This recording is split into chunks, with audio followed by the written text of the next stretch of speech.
How are you everybody? I guess you guys are doing alright. I'm going to do these classes to give this support for 2027 advanced level students who's doing national A-levels. Today we're going to talk about the topic of hybridization. What is hybridization? Hybridization is again mixing of orbitals to make a common sort of a set of orbitals.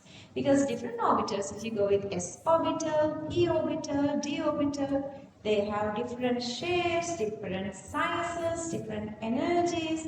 But let's say we are making very identical bonds. So those identical bonds are supposed to have identical orbitals. To reach that, to achieve this goal, they go through this little phenomenon which we call the hybridization. Actually, hybridization is mixing of orbitals. When you mix orbitals, there are particular ways they are supposed to mix, and also there are a couple of these rules that we're supposed to apply. So we're going to go one by one of these rules that apply for hybridization. So the very first rule is all the orbitals whose participating for hybridization must belong to the same atom. It simply means when we are doing a hybridization, let's say we make the hybridization of two BeCl bonds to make BeCl to benzene chloride. Both hybrid orbitals of BeCl, these two bonds are supposed to come from one single atom. Let's say the middle atom, central atom, beryllium. So all these hybridization, for all these hybrid orbitals are supposed to come from one single atom. And let's see the second one. Okay, second and these rules are not just going to get together. Who's participating for hybridization? Sigma and lone pairs only participating for hybridization. Remember that sigma and lone pairs are participating for hybridization but not pi bonding. Same as Vesper, if you guys done that. Even for Vesper pairs, what are Vesper pairs? Sigma bonding and lone pairs. Even for hybridization, that is where students feeling confusing when you are drawing these energy level diagrams and orbital diagrams. Make sure to remember it's always sigma bonding and lone pairs who's participating for hybridization, and pi bondings are not participating for hybridization. Those are the couple of rules that you're going to work on. And the other thing, when two electrons are there, same as earlier that we did for unit 1, their spinning supposed to be antiparallel. Their spinning supposed to be antiparallel. That is the fifth one. We move on. Again, the next rule is how many hybrid orbitals are making, which equals to how many atomic orbitals are there. Number of atomic orbitals and number of hybrid orbitals supposed to be same. How many atomic orbitals are participating for hybridization, same number of hybrid orbitals supposed to be making. And also, if you remember, there are different shapes for different orbitals. Okay, S has symmetrically spherical shape and P has symmetrically dumbbell shape. But once they make these hybrid orbitals, all these hybrid orbitals are supposed to have one single shape, that is the asymmetrically dumbbell. So that always hybrid orbitals are supposed to have this asymmetrically dumbbell shape. And the eighth one, once you make these hybrid orbitals, their size, their shape and their energy is supposed to be identical. Size, shape, energy is supposed to be identical. Their size, their shape and energy. Shape, size and energy is supposed to be identical. And the last thing is, couple of energy levels are increasing their energy during hybridization. Couple of energy levels are decreasing their energies during hybridizations. Okay, we have three main hybridizations that we're going to come across here for your advanced level. Those three are SP, SP2 and SP3. Focus nicely. Focus good. Acquire knowledge. Acquire these talents so that you can win this game. You guys know the competition is really high. There are like Hundreds of students are sitting for this exam. If you are sit for some sort of, let's say, if you are coming from Colombo, let's say altogether like how many thousand students are participating for the exam and only maybe 350 students are getting through. So those are the one who's focusing well, studying continuously. If you focus this really well, this would be your like the magic part of this hybridization. You would understand hybridizations very well then. Okay, I'm going to go through these three hybridization, SP, SP2 and SP3. SP means, as you guys can see from the word, one of the s orbital and one of the p orbital is participating. One of the s orbital and one of the p orbital is here participating. So the one s and one p makes, there are supposed to be two sp orbitals, not single one, two sp orbitals, because we already said number of hybrid orbitals is supposed to be equal to number of atomic orbitals which participate for hybridization. So that they are making two sp orbitals. See, once you make that, they are supposed to be size, energy, orientation, those are exactly same. Two shapes, same, two same, two sp orbitals. So if we move on to the next one, that is the sp2 hybridization. In sp2 hybridization, see, one of the s orbital plus two of the p orbitals are participating. One s and two p to make what? Because there are three atomic orbitals, they are supposed to make three hybrid orbitals. So those are supposed to be three sp2 orbitals mean if you draw three different energy levels, those three different orbitals is supposed to make 1, 2 and 3. 1, 2 and 3 orbitals. These three are size, shape, energy exactly same. sp2 hybrid orbitals. How many? There are 3 hybrid orbitals. There are 3 hybrid orbitals. Okay, next one is the sp3 hybridization. We have 1 s orbital and 3 of p orbitals. Altogether they are supposed to be 4 then. They are supposed to be 4 then. 4 sp3 orbitals.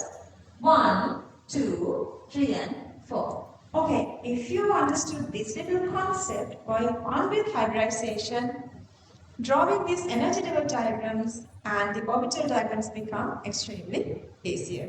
Let's move on one by one.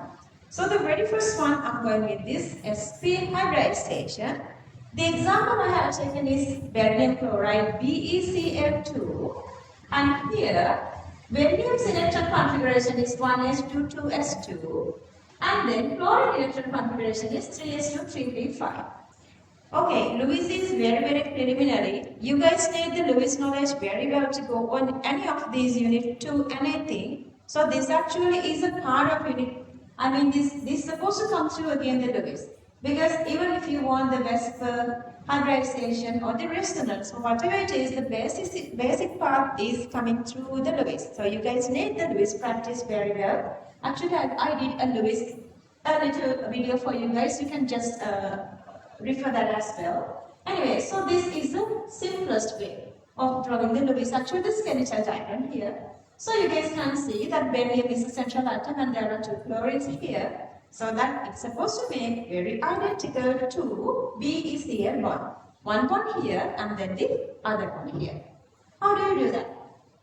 Okay, so the barium, now we know barium is a central, so it is participating in hybridization. And which electrons are participating? Okay, so barium has 4 electrons, 1s2 and 2s2. We need only 2 electrons from beryllium. It's making this covalent bonding. So other 2 are coming from chlorine to make this covalent bonding. So we're going to go with this 2s2 orbital, and then let's say, now I'm going to go a little up here. Let's say 2s2 of these beryllium are participating. These 2s2 electrons are participating. Then these 2s2 electrons are these 2. You guys can see 2s2 electrons are these 2, but this is paired. To make covalent bonding, there are supposed to be one unpaired electron to one orbital. Another unpaired electron is supposed to come in from the other orbital, same as one from beryllium and one from chlorine. And here, So that this is a ground state, but this has to move on. One is supposed to go to the higher or upper energy level. And we need to know then what is the upper energy level. That is the next energy level of beryllium. Okay, beryllium already having 1s2, 2s2, and beryllium is supposed to have another, if it is having another energy level, what is that energy level? 1s2, 2s2, according to our bow, that is 2sp. So that is the next energy level, that is 1s2, 2s2, 2p actually. But here, this 2p is empty. This 2p is empty. So that 2p is this one. It's empty. So one of this paired electron can go to higher energy level. So it is coming to this excited state. One electron in lower energy level and one in the upper energy level. See, beryllium needs 2 electrons to go for hybridization. And what's the hybridization? Here the hybridization is sp hybridization. So the hybridization is sp here. So that sp. To make sp, it needs one of the s electron plus one of the p electron. These two are coming down here, going up here to make sp hybrid orbital, so that it has 2 electrons in each of these orbitals. Okay, so there are 2 orbitals, their hybridization is, each hybridization is sp. And remember, plus that again remember, there are 2 orbitals which is not participating for hybridization. What are those? These two. These two are not participating for hybridization. If there are electrons, that's okay. If they are not participating for hybridization, let it be so. They are not participating for hybridization. So these two I'm just drawing here. These 2 electrons I'm just drawing here. These 2 electrons are not participating for hybridization. So then the hybridization of BeCl2 is sp, and this is the hybrid diagram of energy level diagram of BeCl2. Okay, now we're going to go through how to draw this energy orbital diagram. Okay, let's go to the orbital diagram. This is the orbital diagram. Okay, we have this molecule that is the BeCl2. BeCl2 molecule. In BeCl2 molecule, okay, if I draw BeCl2 on this, so this is beryllium, and this is fluorine, and this is fluorine.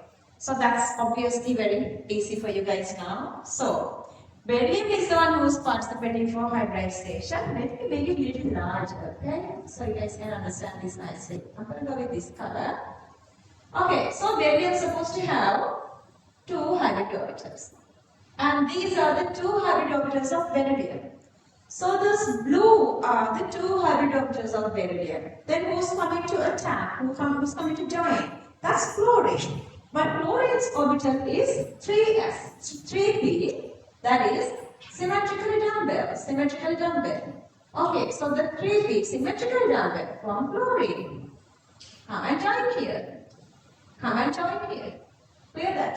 So that asymmetrically dumbbell, blue 2 orbitals are for beryllium. Symmetrically dumbbell, these yellow orbitals are 3p atomic orbitals of fluorine. Each is having electron. If I delete all these, it's clear, I guess now. See. So this red one is the beryllium's hybrid orbitals. Those are the asymmetrical dumbbell. Then the symmetrical dumbbell chlorines are coming and join here. Each of beryllium is having its own electron, and each of fluorine is having its own electron. So they are joining to make 2 identical BeCl bonds. Okay, this is the sp hybridization.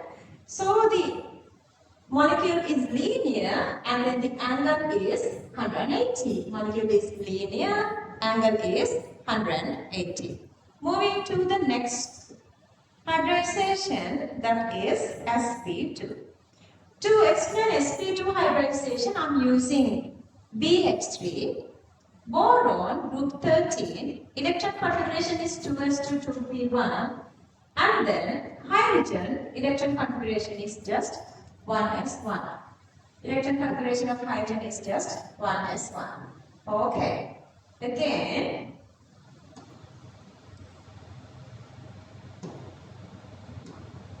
so we have this, I need 3 bonds here, 1, 2 and 3. I need 3 bonds. So then I need 3 electrons to make these 3 bonds from boron. So I'm going to use these 3. Large shell, valence shell electrons. So 2s2 comes down here. This is the 2s level. Okay, then 2p1. This 2p1 goes up here. So it has one single electron. 2s and 2p. Okay, so now 2s has both electrons, 2s electrons, and 2p has just one single electron. We need 3 identical bonds which supposed to be unpaired electrons with. So this is one is going to higher energy level. So through the excitation, so this is the excited state, and one of the electron is going here. See, this was empty here, but we have an electron here. But still, hybridization is sp2. sp2. Hybridization is sp2. So to make sp2 hybridization, I need 3 electrons. So this is participating. Let's say this is this one. And also these 2 are participating. Let's say these 2 are these 2. Okay, so that they are making sp2 hybridization plus the one which is not participating hybridization. It can have electron, it cannot have electron, it's okay. Pi electrons are not participating for hybridization. Let's say we have a pi electron, it is just coming here. But here it's empty. Having electron is okay, but anyway, this one is I'm just dropping here. So that this is the energy level diagram of sp2 hybridization. So this is sp2 hybridization. It is having one single electron which is overlapping with 1s electron of each of these 3 hydrogens. Okay, I'm moving to the next part, which is the orbital diagram of BH3. So this is the orbital diagram of BH3. Okay guys, see. So these 3 hybrid orbitals are these red 3. These red 3 are hybrid orbitals came through boron. Each of these are having one single electron, and which is overlapping with this hydrogen. Remember, hydrogen is having symmetrically spherical shape. So that you're supposed to draw to represent the shape here, the symmetrically spherical shape. You guys can see, so the shape is trigonal planar, and then one of these angles become 120. So this is everything for sp2 hybridization. We have one more to go. I'm going to go with sp3 hybridization. If you understood sp and sp2, going with sp3 hybridization is easier.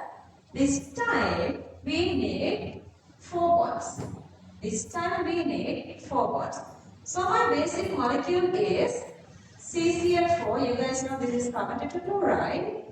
So the large shell electron configuration I need only 4 electrons because it's making 4 covalent bonding. So I'm going to go with 2s2. This 2s2 down here, see these 2 electrons. And then the next one is this 2p2. 2p2 electrons are here. See, you have 2 electrons here. So I only need 2s and 2p here. And then I need always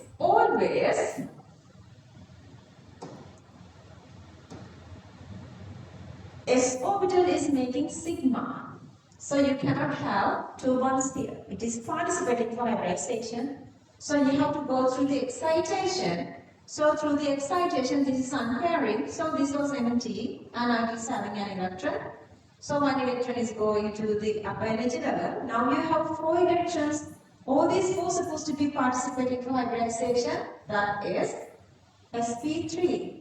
So that all these three are going here. One of this direction, let's say that is this one. All these three are coming down. Let's say those three. So they are making sp3. Now see, they have already made, like let's say, you have 4 rooms here. Okay, at the end of the day, you're supposed to make again another 4 rooms. Let's say you are refurbishing a house with 4 rooms, so you cannot add extra rooms. So 4 rooms are here, so you are not writing anything here. Don't write anything here, because this one here, that you had already just one here, that you drew it here. These 3 you drew again here. So now it's already full with all 4. sp3 hybridization. So sp3 means 4 bonds. You guys already know the shape is supposed to be tetrahedral.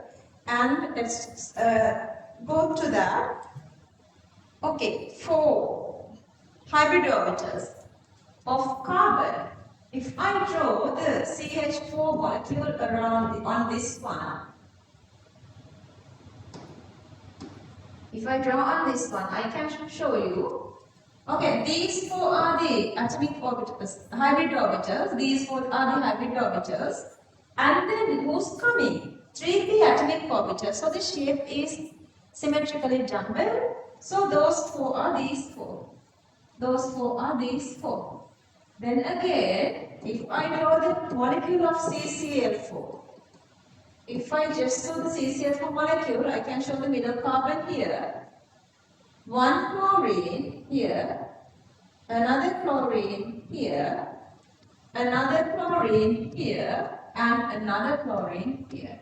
See, this is the CCl4 molecule, tetrahedral, so the angle is supposed to be 109.5. Actually, this is the basic part of hybridization that I have explained, and I have, because there are like all these other, you can go through my normal lectures that I have explained everything. This is for this, I have gone through this one single molecule, that is the formaldehyde oxygen and formaldehyde carbon, and all these together one single molecule. Then we went to the compounds having these double bonds. How do you draw these hybrid orbitals of double bonds, and then how we are drawing these hybrid energy level diagram for the double bond containing compounds, and then we went through these compounds with triple bonds, and then how you draw these hybrid orbitals of triple bonds. So it is a long process to go on. You can watch my videos if you want clear, definite, very exam oriented lectures for this hybridization of unit 2. And here, just a little part I'm just explaining. Okay, we did all these 3 actually, only these 3. Okay, sp hybridization. 2 of sp orbitals are participating. Let's see the summary. And then the angle is 180, and then example you can go in carbon dioxide. And then the 2p orbitals are participating for sp2 hybridization. Angle is 120, example is SO3. And the last one we did here is the 1s and 3p orbitals, so it is making sp3, and then the angle is 109.5. Okay. Sometimes you guys feel like hybridization is difficult. That's because you are losing the basics. But if you understand the basics, hybridization is actually extremely easier. You're supposed to remember who's participating for hybridization. I only did compounds with sigma bonding, but you're supposed to remember the hybridization goes with sigma plus lone pairs. Pi bonding never participate for hybridization. I will make another little short video for you guys to explain you how you would go with this. Molecules having all these sigma, lone pairs and pi bonding. Remember, always keep the lone pairs on the normal level. It is not participating for hybridization. So the normal level, normal energy level, so it is staying just as the atomic orbitals. So their shape, their size, orientation not changing, only the hybrid orbitals are making very identical shape size and energy. Okay, this is all for the day. Thanks for watching everybody.